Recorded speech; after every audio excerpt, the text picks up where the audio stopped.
তো আমি একটু অসামাজিক টাইপের মানুষ, পজিটিভলি অসামাজিক।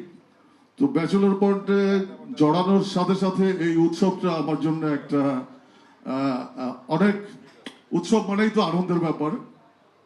তো আমার বয়স কমাই দিছে, আমার 52+ চলে, কিন্তু আমি সবসময় 18-25 এইসবের মধ্যেই থাকি। তো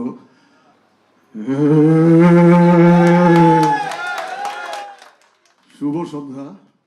আসলে অনুভূতি তো সব পয়েন্টে, যারা পয়েন্ট দেখেন সেখানে আমাদের দৈনন্দিন অনুভূতির প্রকাশ থাকে যতটা রাখা যায় আর কি। এছাড়া আসলে আমার অনুভূতি বলতে গেলে আমি তো সব কিছুতেই একটু অনিয়মিত। বেসিক্যালি আমি অ্যাসিস্ট্যান্ট, অ্যাক্টিংটা একটু করি টুকটাক। অ্যাসিস্ট্যান্সি করতে গিয়ে নানান কিউরিসিটি থেকে জড়ায় গিয়া আমি অ্যাক্টিংটার সাথে জড়াই গেছি। তো ব্যাচেলর পয়েন্টের প্রথম সিজনেই আমার আসলে পয়েন্টে ঢোকার একটা পরিস্থিতি তৈরি হয়েছিল।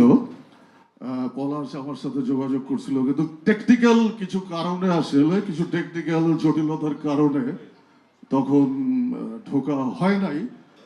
কিন্তু যেহেতু একবার প্রসেস হয়ে গেছে, আমি 2 নম্বর সিজন থেকে ব্যাচেলর পয়েন্টে আসি।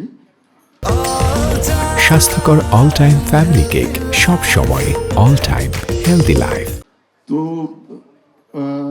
সেকেন্ড সিজন থেকে ঢোকার, ব্যাচেলর পয়েন্টে ঢোকার সময় থেকেই ব্যাচেলর পয়েন্ট আমার কাছে একটা উৎসবের মতো আমার।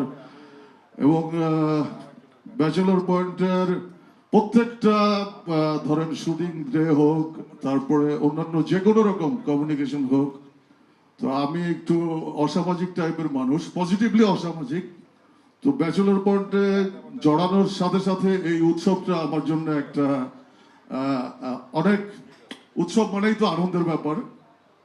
তো আমার বয়স কমাই দিছে, আমার 52+ চলে, কিন্তু আমি সবসময় 18-25 এইসবের মধ্যেই থাকি। তো প্রায় 2-2.5 বছর এই উৎসবটা মিস করতেছিলাম। তো সিজন 5 আসার পর থেকেই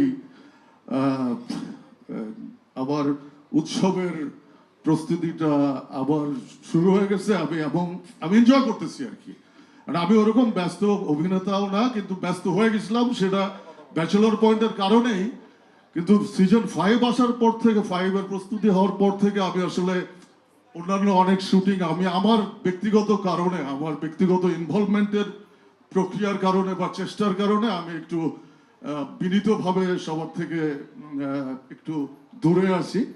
তো আমার উৎসব চালু আছে। তো আপনারা যারা এখানে আমাদের বন্ধু বান্ধব, জেনারেশন পরম্পরায় যারা সাংবাদিক ভাইয়েরা আছেন, বোনেরা আছেন, বা বোনেরা নাই দূরে আছেন, তো সবাইকে এখানে যারা আসছেন সবাইকে শুভেচ্ছা। এবং কি সামাজিকভাবে আমি আর কিছু বলতে পারছি না। আমি উৎসব উদযাপন করি, আপনারাও আমাদের উৎসবের শরীক। তো ধন্যবাদ সবাইকে।